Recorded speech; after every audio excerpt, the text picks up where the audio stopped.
I used to think betrayal came with yelling, accusations, maybe even slammed doors. But the worst kind? It whispers. It comes wrapped in birthday decorations, polite smiles, and pancakes. At my dad's retirement party, my 9-year-old son handed me a note under the table. Just 5 words. Don't trust the toast, leave. I didn't ask questions. I walked out. And that one decision unraveled everything. This isn't just a story about custody or family tension. It's about what happens when the people who raised you try to erase you. Stay with me, because the truth wasn't loud. It was planned, and it almost worked. It was supposed to be just a party. Nothing dramatic, just a warm May afternoon, a big backyard, some folding chairs, bad jazz playing from a Bluetooth speaker, and my stepmother's signature crab dip that somehow always tasted like guilt and too much lemon. We were all gathered to celebrate my dad's retirement, 37 years in the Air Force, 37 years of medals, discipline, order, and now, apparently, champagne flutes and Costco cupcakes. I stood near the punch bowl, smiling at nothing, nodding at stories I'd heard 100 times, pretending like it all still meant something, like this house still felt like home. Theo, my son, was somewhere nearby, probably flipping through that tattered comic book he carried everywhere. He was quiet, careful, the kind of kid who listened more than he talked, like he already knew the world wasn't always safe, even when people said it was. Then it happened. He tugged at the edge of my dress, didn't say a word, just looked up at me with those big green eyes and slipped a folded napkin into my hand. I unfolded it, thinking it was a doodle, a spaceship, or a wolf. But no, it was 5 words written in shaky pencil. Don't trust the toast, leave. For a moment, I thought it was a joke. Then I looked at his face. He wasn't smiling. That's when the crowd hushed. My father stepped up to the patio stairs, lifted his glass, and tapped it twice. The toast, the speech. The moment I was supposed to clap and pretend like this family hadn't been silently cracking for years. And I froze. Theo grabbed my hand. He didn't tug, didn't speak, just held on. And I knew. I didn't know what they'd done. I didn't know what he'd heard. But I knew the look on my son's face. Fear, not panic, not confusion, just quiet, steady fear. The kind you can't fake. The kind you don't ignore. I set down my glass, didn't wait for the toast, didn't say goodbye. I walked toward the side gate, heels crunching against gravel, the smell of grilled chicken and fresh-cut grass chasing me like a memory I didn't want. Theo walked beside me, still quiet, still holding my hand. I didn't ask questions, not yet. We climbed into my car. His comic book was already in the back seat. I don't remember starting the engine, but I must have. Because the next thing I knew, we were driving. Out of the neighborhood, out of the moment, out of the family I thought I could still count on. I glanced at him at a red light. What did you hear, baby? He shook his head. I'll tell you later, not now. Are you okay? A pause. I think so, but they're planning something, Mom, and it's about you. My stomach dropped. The light turned green, and we drove on. We ended up at a gas station just off Route 7, the kind with flickering lights and a vending machine that only eats your dollars. I parked behind the building, turned off the engine. Neither of us spoke. Theo stared at the dashboard like it held answers. I just watched my hands, still gripping the wheel like the car might float away if I let go. Okay, I said finally, voice softer than it had been in weeks. We're safe now. You can tell me. He didn't look at me. I was downstairs, he said, in the basement, reading. Of course he was. He always went down there when the living room got too loud, when the grown-ups started talking like he wasn't there.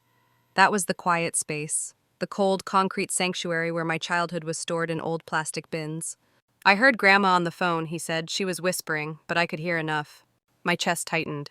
They're trying to make you look unstable, like crazy, like someone who can't take care of a kid. I turned slowly. Did she say those exact words? Theo shrugged. She said stuff like, we need to show she's not well, and it'll go faster if we have proof. Proof of what? I felt the sharp edge of something old and familiar rise in my throat. Guilt, rage, grief, all of it tangled. Then he added, she said she talked to Dad, that he's on board. Dean, of course. The man who once slammed a coffee mug against the kitchen cabinet when I asked if he'd take out the trash. Who called me dramatic when I flinched. Who said things like, it's not abuse if there's no bruise. My voice cracked. What kind of proof? Theo hesitated. She said, she still has your old anxiety meds, the ones you stopped taking. She's going to put them in your bag. Maybe something stronger, too. So when the social worker comes... He trailed off. So when the social worker comes, they'll find something. Something that says unfit, unstable, unwell. It wasn't just betrayal, it was premeditated. I leaned back in the seat, closed my eyes, and breathed. This wasn't about being hurt. This was about being erased. And they were going to use the one thing I still had left, my child, to do it. Theo finally looked up at me. I didn't know if I should tell you. I shook my head. You did the right thing.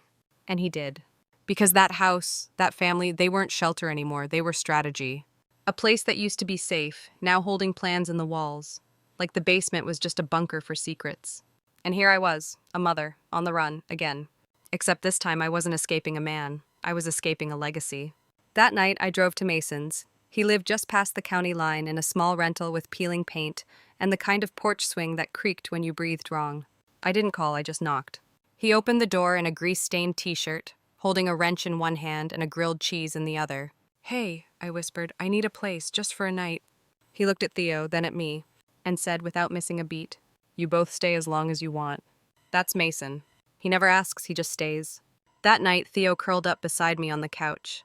I watched him fall asleep under a blanket that smelled like motor oil and dryer sheets. And for the first time in months, I didn't feel afraid. Not safe exactly, but steady still. And that was more than I'd had in a very long time. The next morning, Mason made pancakes in the kitchen. Theo picked at his plate, still wearing the same hoodie from the night before. I sipped my coffee too slowly, hoping the bitterness would anchor me to something solid. We were safe, technically, but my mind wouldn't stop looping that napkin note, and the way my father raised his glass like a general delivering orders, and my stepmother's voice, honeyed and sharp, murmuring over the basement floor like it had every right to plan my destruction. I didn't cry, I didn't panic. I did what I always do when the world starts tilting. I started digging. I opened my laptop and pulled up an old email thread from 6 months ago. Lorraine had forwarded me something, just in case we ever need it. It was a PDF file, labeled Family Health Summary, Harper M. It was my own medical history. I clicked. And there it was, every anxiety diagnosis I ever had. A breakdown I went through after giving birth. The temporary prescription I took for sleep during the divorce. All true, all documented. And all weaponizable. I scrolled faster, hands cold. The file wasn't just a copy. It had notes, circled dates, yellow highlights. She'd annotated it, like a damn case file. And then I saw it, a short line at the bottom, shared with Dean Carter 4 months ago. I shut the laptop. It wasn't paranoia, it was evidence. And I'd left Theo alone with these people for weeks thinking we were healing. I felt sick. Mason knocked gently on the doorframe. "You good?" I looked up. "No, but I think I'm starting to understand what kind of game they're playing." He nodded, didn't press, just handed me a glass of all things, fruit punch. I laughed, sharp and bitter. "Fruit punch?" He smiled. "It's what I had, and you look like you need sugar more than caffeine." I took it. And then, right as I brought the glass to my lips, I froze. Because suddenly I remembered the last time I drank fruit punch, at my dad's party, right before Theo handed me that note. I set it down. My hands were shaking. It hadn't tasted off, but now I couldn't trust my own memory. "Hey," Mason said, "you're okay, nobody's drugging you here." But that wasn't the point. The point was that I didn't even question it, because it made sense. That's what they'd done to me. Bit by bit, they'd made crazy sound reasonable. They built a story where I wasn't safe, wasn't stable, wasn't fit. And the worst part? They weren't shouting it from rooftops. They were planting it in whispers, in just-in-case documents, in basement conversations they thought no child could hear. Theo came in, holding his comic pad. He sat beside me without a word, flipped it open, and pointed to a new page. It was a sketch of a wolf, tired eyes, scars, fur ragged, standing in front of a small cave. Inside, a cub slept curled in a blanket. Outside the cave, snakes in party hats circled quietly. I swallowed hard. "This you?" I asked. Theo nodded. "And that?" I pointed at the wolf. He looked up. "That's you. It happened on a Tuesday." I was still in Mason's guest room, folding the same 3 shirts over and over, pretending that if I just organized the drawer right, everything else might fall into place. Theo was on the porch, humming to himself, sketching wolves again, this time with little shields strapped to their backs. And then there was a knock. Not the kind neighbors use, not friendly, not curious. The kind that knows its purpose, knuckles firm, final. I opened the door. 2 women stood there. One held a clipboard. The other wore a blazer and the kind of practiced smile that felt designed by committee. "Ms. Monroe?" the clipboard one asked. "Child Protective Services, we received a report." "Of course you did." I didn't ask who sent it, I already knew.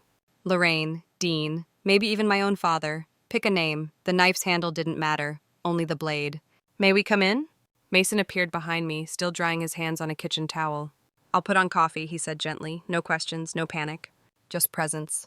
They walked through the living room like inspectors at a crime scene, checked the fridge, asked where Theo slept, wanted to see if we had locks on the windows, asked if Mason and I were romantically involved, as if that changed my parenting overnight.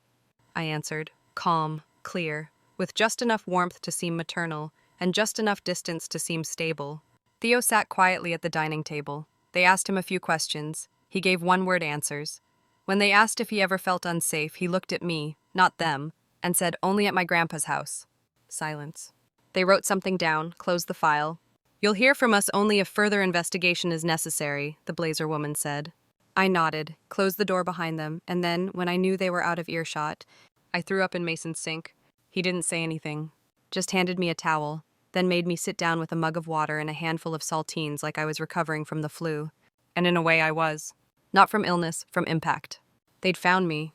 They weren't coming through the windows. They were coming through systems, through policies, through the carefully built trap of concern. That night, after Theo went to sleep, I sat on the porch beside Mason. You know they're going to keep coming, right? I said. He nodded. I figured. Why are you still here? He didn't look at me. Because you didn't ask me to leave. Simple, solid. Then he added quieter, because I want to be. I didn't answer. Because I wanted that to be true. Because part of me still didn't believe someone could stay. Not without a reason or an angle or a cost. But Mason did. He brought me toast when I skipped breakfast. Walked Theo to school when I was too tired to function. Fixed the leaky sink without turning it into a declaration. Not once did he try to save me. He just stood still while I learned to stand again. And that? That was more revolutionary than any rescue. The courthouse smelled like floor wax and nervous sweat. I sat outside the courtroom with Theo beside me, small legs swinging, hands gripping his sketch pad like it was armor. Mason was a few rows back, quiet as always, support and flannel. Dean showed up first, pressed suit, hair slicked, smile rehearsed like he was auditioning to be Father of the Year. Then came my father, then Lorraine, then Bianca. They didn't sit near me, they sat behind Dean. And just like that, every line was drawn. The judge called the room to order. My lawyer, a compact woman named Evelyn with a sharp jaw and sharper memory, stood up with the confidence of someone who'd seen 1,000 families unravel and still believed in justice anyway. The first day was brutal. My father took the stand and said I'd always been moody, that I was easily overwhelmed, that I struggled with reality. I clenched my fists. He didn't even flinch when he said it. Lorraine called me unstable. She used the word 3 times. She cried once. No tears, just the shape of them. Bianca said Dean was a natural father, said he was patient, said he was present, said I was always the one with drama. I stared straight ahead, didn't blink, didn't move. But inside, I was burning.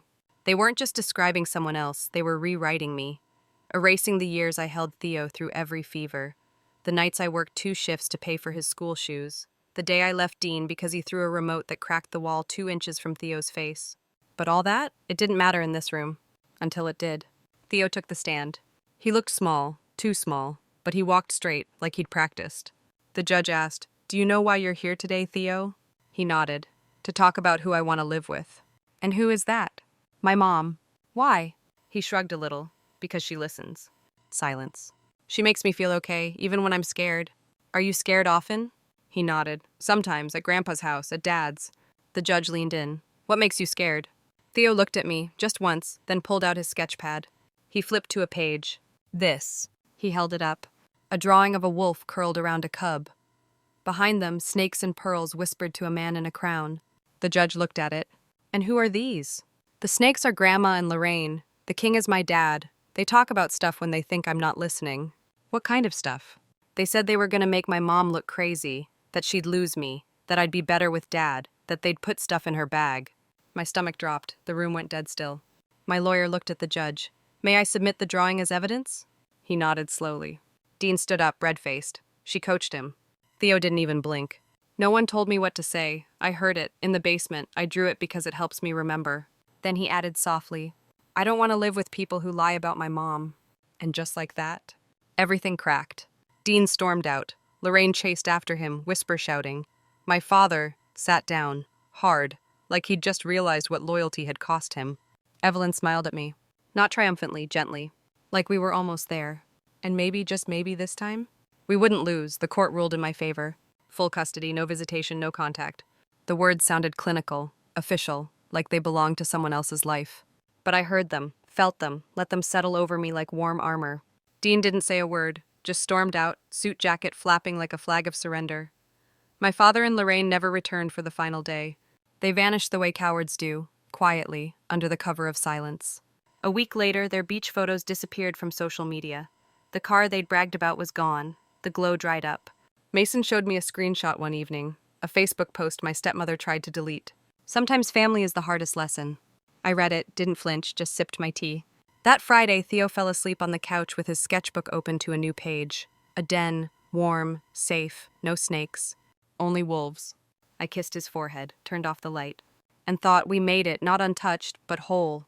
Then came the knock. Saturday morning, mid-breakfast. I opened the door expecting mail. Instead, Lorraine and my father. They were holding a foil-covered tray, steam rising. "Pancakes," she said too brightly. "Your favorite, blueberry." I stared at the tray, at the two people who once planned to gut my life, slowly, precisely. They looked tired, less composed, no pearls today, no golf jacket. "We wanted to talk," my father added. "We didn't know what Dean was really like." A lie, but a smooth one. Theo peeked out from behind my leg. I didn't speak. They tried again. Maybe it's time to move past it all, for the family. Family. That word, coming from them, felt like vinegar on an open wound. I opened my mouth to reply. But before I could, Theo stepped forward, looked them both in the eye, and said, "We don't eat pancakes from strangers," then turned, walked back inside. Didn't slam the door, just closed it. Soft, final. And I followed him, sat at the kitchen table, picked up my coffee. Mason slid me a plate, one pancake, golden and crooked, not fancy, not perfect. Ours.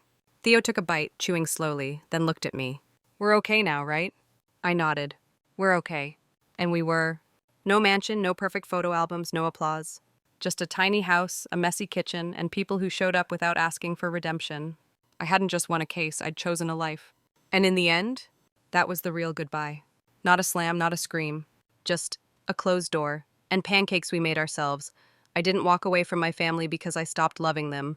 I walked away because they stopped protecting what mattered most to me, my son. Sometimes the real strength isn't in forgiving those who hurt you. It's in choosing not to let them hurt you again. And healing doesn't always look like reconciliation. Sometimes it's a rented house, mismatched mugs, a kitchen that smells like burnt toast, and a child who finally sleeps through the night. If you've ever been made to question your worth, your voice, your instincts, let this story be your reminder. You are not dramatic, you are not overreacting, you are just finally seeing it clearly. And that clarity, that's power.